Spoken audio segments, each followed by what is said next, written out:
Sanju Samson's knock against the West Indies, a high pressure situation which saw him put up a superlative run chase.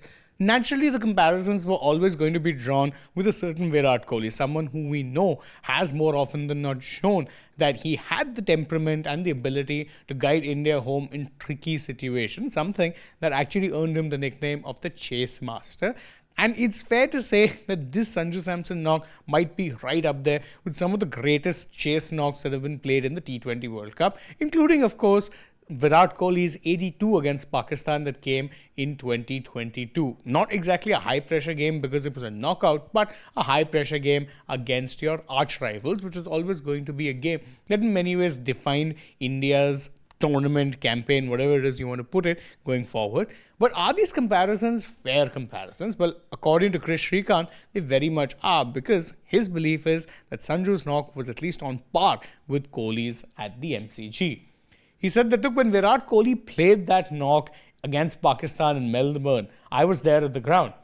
This Sanju Samson knock felt like it was at that level. Now, that's high praise from someone who we know can be hard to impress at an extent, but who's also not shy of putting out praise if he feels the player so deserves it. Remember, this is the same Srikanth who criticized Harshit Rana, but then also went back and praised him when he did well for India, whether it be in ODIs or T20 cricket. Calls a spade more often than not. So to hear him say this was interesting. He also had plenty of words of praise for Sanju's knock in general. He said that, look, Sanju had that extra second to play his shots. Not one careless shot, not once did he look like getting out. It was different level batting.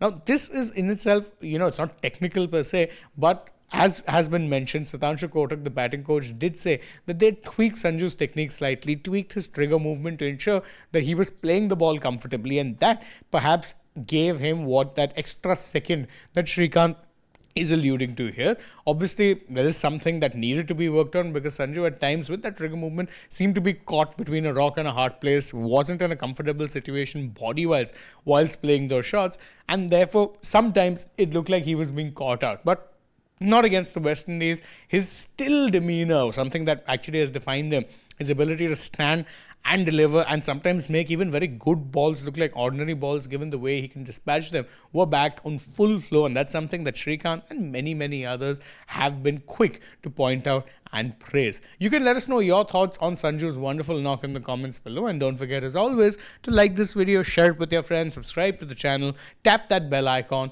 follow us also on social media. We're on Instagram, X and Facebook, and stay tuned for more such updates from the world of sport.